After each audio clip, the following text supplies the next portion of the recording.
Welcome. This is NSL Podcast, week 19. We got a new member on here today, first-time member, Josh for the Jaguars. He's ready to build them Jaguars up after a abysmal 6-10. What was it? Four wins. Four wins. His wins though. Yeah, they were all mine. He had a few other wins. He could not field goal kick apparently. Missed 3 field goals in. Crazy, right? Yeah. We also have the Super Bowl champions, Lacey. How you feel about that, Lacey? Feeling good. That's your first Super Bowl with this group of guys, from what I remember. Is that correct? Yeah.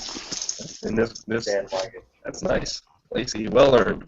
He would beat me in the NFC Championship game, and then Mike Titan. He pretty much handled. And we've got Waka, who, as in true Browns fashion, went and done. How do you feel about that, Waka? I felt like the game was bullshit, but it is what it is. I was still happy with my season. I turned a 79 overall team into I think like an 87 or 88 with the confidence. Brought us back to playoffs. It was a great season with great people. Fair enough. All right, let's start with we'll go over the games a little bit. Josh, you've had a few Redemption League games. How are those going? How is that? How do you feel like that's going as a whole thing? Do you think that's something we can work for on the future? Keep it in the league? Is it keeping you entertained? Oh yes, are you not entertained? Yes, I love it.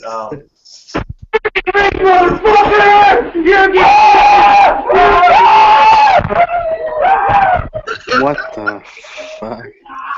You gotta come see this guy. Live and on air. Our first live assault. That police brutality everyone's talking about. So he's at a gay masquerade party, it looks like.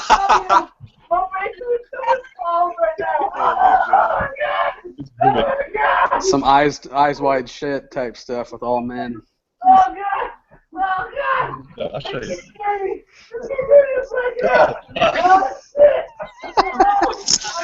So, now that is out of the way. Definitely not the first. Go ahead and go to Waka. How about your games, man? Huh? Game. Okay. What were you saying before? We lost Josh. How was your playoff game? It was a great back and forth game. I was just upset with, almost like the divine intervention, but that's just something I had to learn to accept, and it's going to happen to everyone at some point. Yeah. I think we should pray for Josh's life at this point. Pray for his asshole. I think we got a lot of murder on tape here. Okay. Your game went in overtime. Is that right? Yeah. Okay. Obviously, Dave might feel different about how things panned out, but I had a 3-point lead with it was 30-something seconds left, 3rd and 12. He did almost like a deeper drag where he goes out a bit, then drags over, and I brought my safety down on a buzz play to stop that, and he dropped the interception, and I felt like that was really frustrating because I made the right adjustment and read the play, but that didn't matter. That's bad. And then the next play, he ran a QB draw, got in a field goal range, and we would go to overtime. He wins the coin toss. I make him punt. I'm not in the best field position, but he was playing man to man as he's known for doing, and I called the right play. It was a corner where Dwayne Bowe got off the line very nicely, and then Gilmore does a diving interception in front of the pass, and he kicks a field goal, and that's that. It's time for you to get some better receivers, man. Dwayne Bowe's still alive? I agree wholeheartedly. Lacey, Super Bowl champion. How about you go over your game with me, and then you can go over the Super Bowl NFC Championship. How do you feel about that game? NFC Championship game was probably the best game that I had this year. It was just a defensive battle in the red zone. We both were able to move the ball from about the 30 to the 30, and then I think we at least had one turnover apiece in the red zone. And then it was just a field goal game. Defensive battle in that snow, which really makes a difference in a game. Everybody's slipping all over the place. Yeah. It was a great game. I think it was about 2 minutes left when I got the ball and was able to move down into field goal range and kick the winner as time expired. Yeah. And then the Super Bowl just jumped out to a fast start, got up 14-0. I think if Russell hits that little open 5-yard pass, it might have been even a bigger score, but missed the pass. Mike did a great job of hanging in there, hit that long pass to Macklin to cut the lead in half. It was a good game. I just was able to take advantage of a few things that he didn't seem to adjust to and hold on at the end when I threw a stupid pick. So all in all, the playoffs were all good games that I had. It was pretty – nobody got really maddened, I would say, in any of my playoff games to the point where they could have felt cheated that they lost or anything like that. So No, it was good. It was good. I want to give Dave a shout out. Last podcast when we were giving predictions, we all doubted him, and he had a run. He could not overturn Mike Titan, but he had a nice little run there, taking out two of the better players. Pretty much just beating up on the AFC East over there, or North. I'm sorry, AFC North. Is that what y'all are? AFC North. Yep. Just beating up on y'all. It is what it is. Good playoffs. Congratulations, Waka. Congratulations to whoever wins up the bracket. So I guess now, while we're waiting for Josh, if he is indeed alive, we're going to go over some of the stats, that interesting stats for the season. Our league leaders. First thing we're going to go over, we had a 91-yard punt. That was insane. I don't even know how that was done, how that could...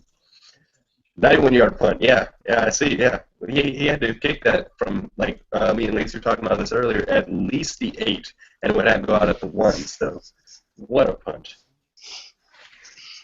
Yeah, it's crazy. Leader in yards for passing was Tom Brady with BM. He definitely had a high-profile back.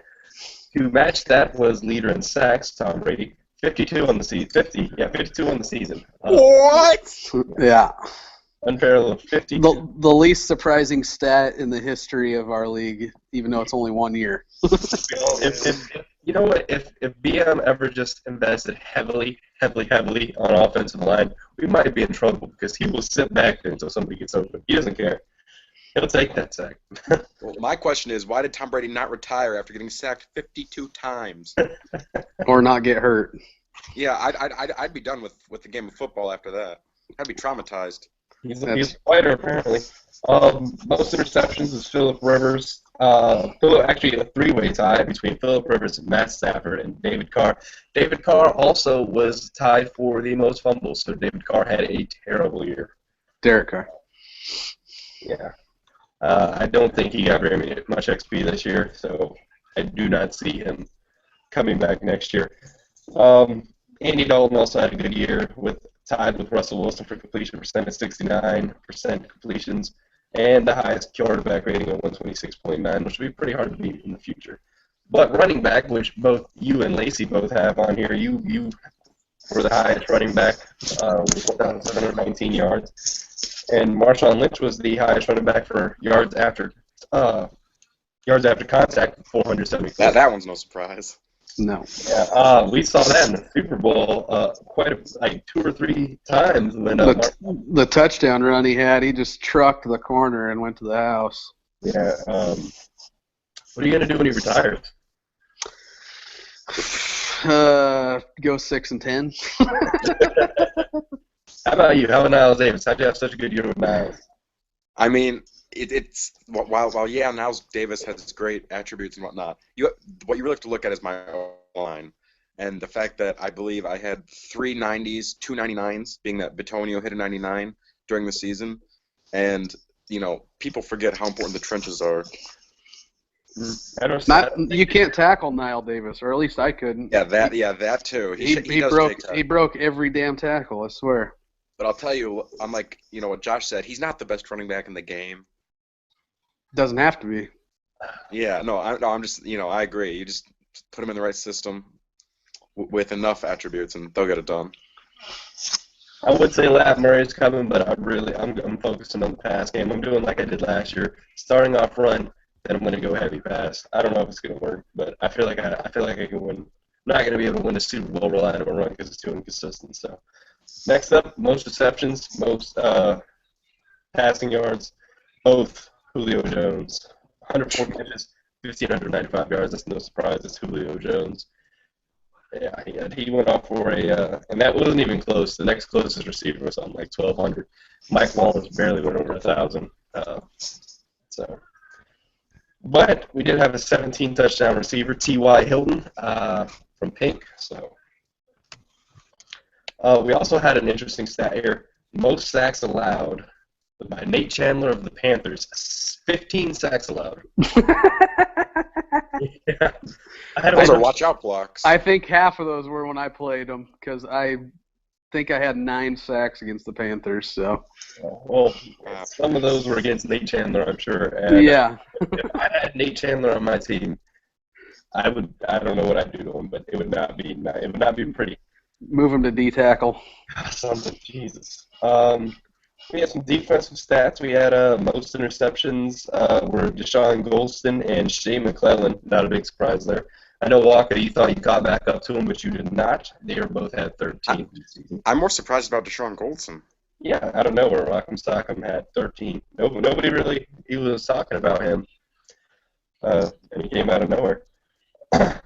For all the hate Alden Smith has been getting, he has the most fumble recoveries in the year with 4. It's random.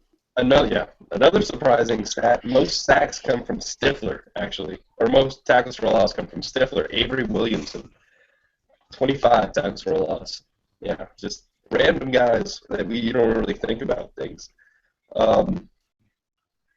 Most defensive touchdowns were 2 people tied, both Vikings.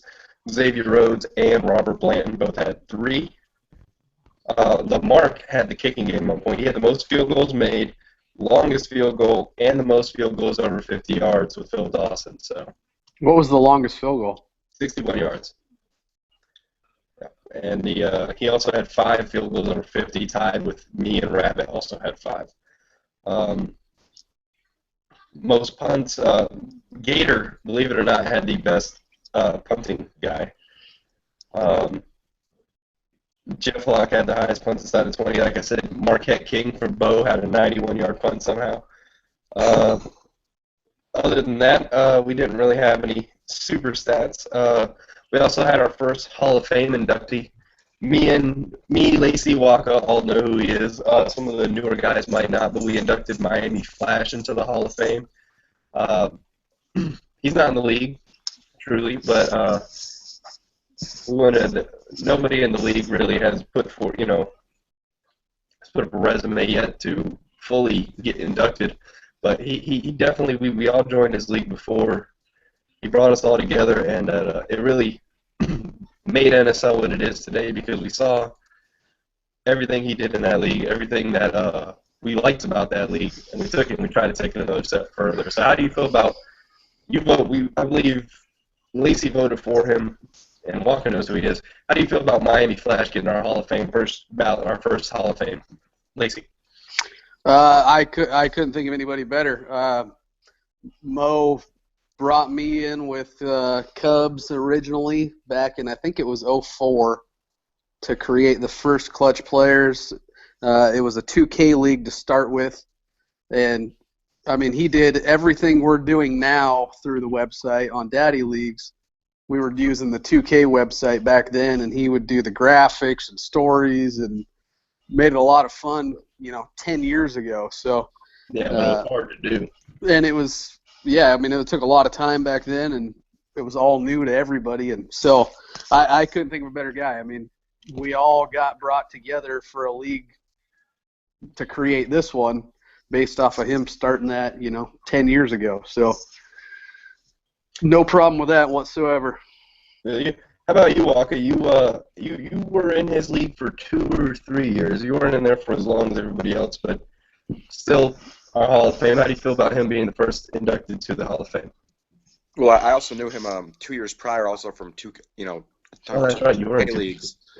Yeah, but I think he's a great selection because bringing people together is really, it probably doesn't get as much gratification as it should because none of us know each other in real life. We met through that one league, and now it's evolved far beyond what anyone probably would have expected.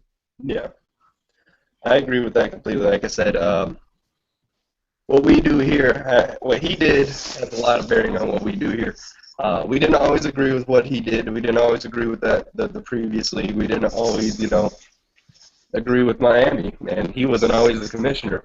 That being said, he brought everyone together, and he held it together.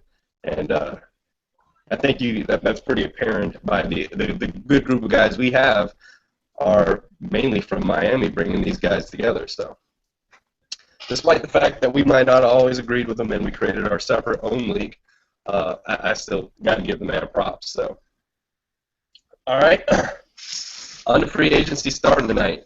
I'm going to go ahead and make an announcement. All 32 members have re-signed, meaning there shouldn't be any surprise free agents. What are you looking for in free agency, Lacey? Looking to see who's going to overpay for what I'm assuming is going to be second-tier guys. I can't think of anybody that should hit free agency, really, that's going to be a big name.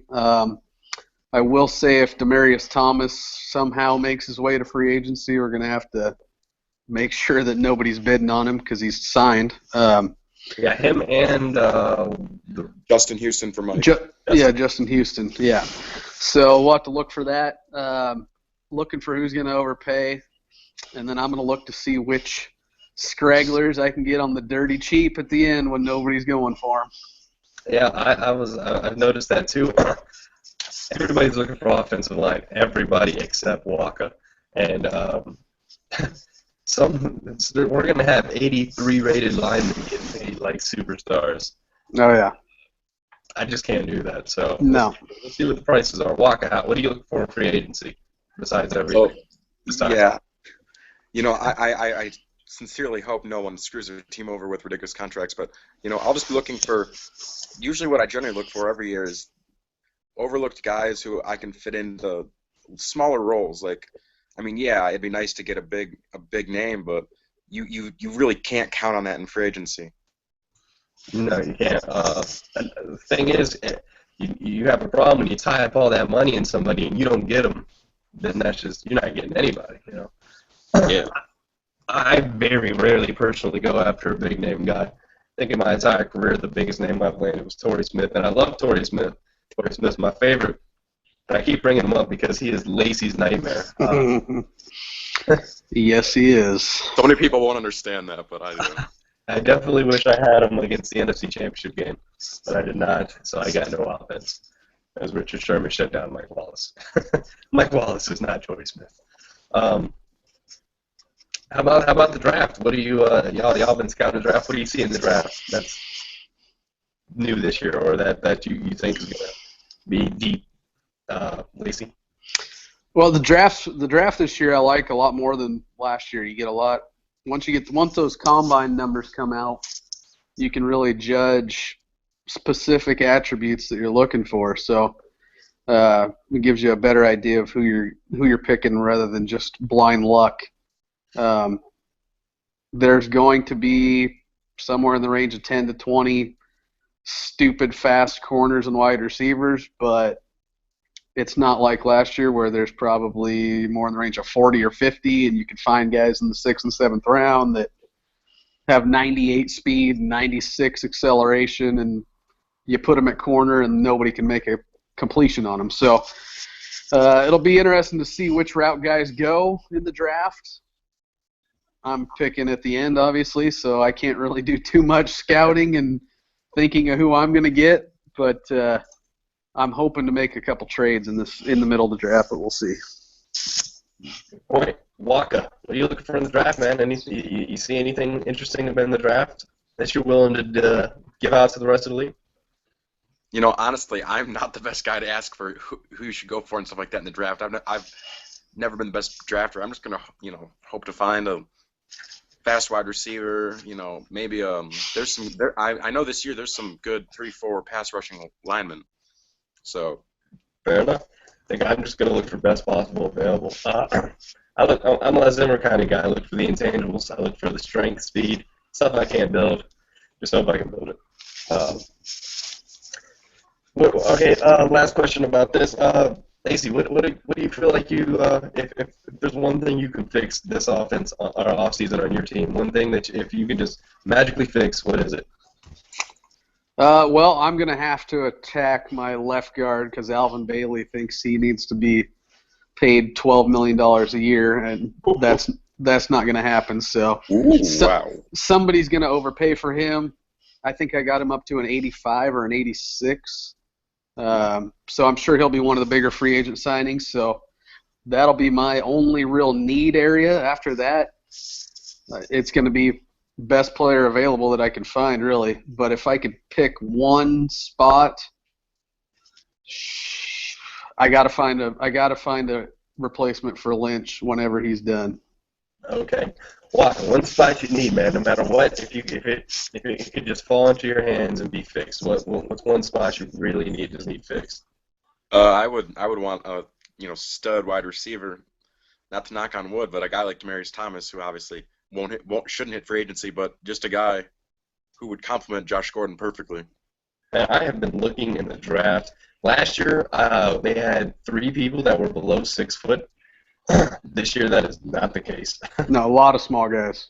And none of the big guys in my mock drafts or drafts that I've done offline have been fast. So finding a Dez Bryant, Demaryius Thomas, Calvin Johnson is going to be hard. And if we do, I would definitely take a Deshaun Jackson type too. I need a bigger guy. I got nothing. I don't know. It's tough for me. I have a real bad line problem, as if you didn't see, but in the NFC Championship game, you could tell. Terrible line problem. But that being said, I think I need a replacement for Mike Wallace. He's 30 this year. I can still use him for one more year, but his speed's going to drop next year, and when Mike Wallace loses his speed, it's going to be nothing. There's nothing I can do with Mike Wallace. So, well, other than that, do y'all have any questions you'd like to ask the league? Kind of short today. No? No. It was a good first season. I know that. Yeah, great first season. I hope we can keep it going here the second season. It was a good first season. Let me say before we leave, anybody watching this, let's try to curb the criticisms in the chat. If you got a problem, take it to Jug. He said he'll listen to it. That being said, we run the league the way we see fit. This is not this is not individual members leagues. We can't make everybody happy. We do what we feel is best for the 32 men in the league, not just you. So everybody criticizing or going in the main chat complaining, keep in mind, we're doing this for the good of the league. We don't do it for the good of you. When you say we should allow more trades, when you leave or if you quit, those trades that we allowed hurt the league. You don't. Everybody thinks they're here for the long haul. That's not always the case. And it's also very it makes you look kind of like a punk. I'm just going to say it. Complaining when we have so many systems in place where we could explain to you why we feel like a certain way. Going into the main chat and complaining is not going to help. Lacey, you're a very laid-back admin. Do you have any thoughts about how people go into chat complaining? Yeah, I mean, it's just not a good look. There's, everybody else sees it. They wonder what the hell's going on. Then they start questioning stuff. We've got a pretty good core of guys that have been together for a number of years. So if you're going in and complaining about something that one of the veteran members of the league is doing, most people are going to understand why we're doing it without even knowing the situation, because they're used to the way we're operating things. So it's not going to look good for you.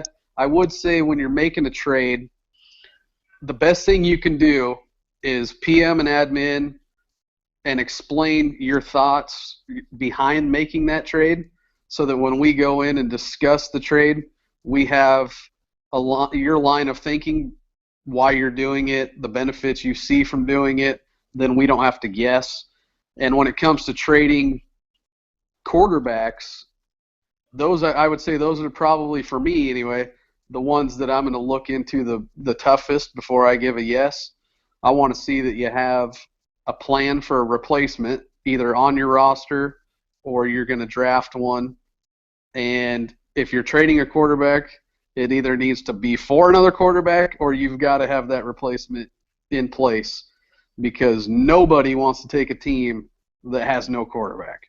Yeah, especially for a whole season. Yeah. Look, I know you get fiery. You have that teenage hormones in you. You get a little. Good. And what are your thoughts on the whole situation? I think members should respect what the admins vote on the trades, because we don't vote all this. We don't vote what we vote through each other. We all have our individual reasons why we vote yes or no. And at the same time, how I feel about quarterbacks is you should really try to be patient with your guy, because if you draft a guy, he's not going to be Tom Brady or Peyton Manning in one or two, probably even 3 seasons. It takes a while regardless, especially with things like deep accuracy or throw power that take a long time to get up.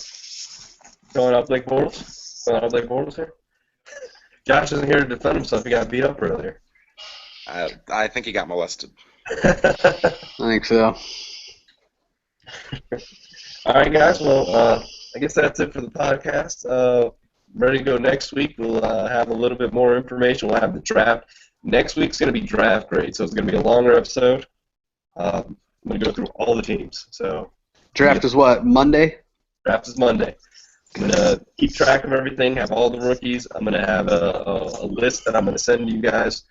It's going to be long, whoever can make it. So draft grades next podcast. So, all right, guys, I appreciate y'all joining.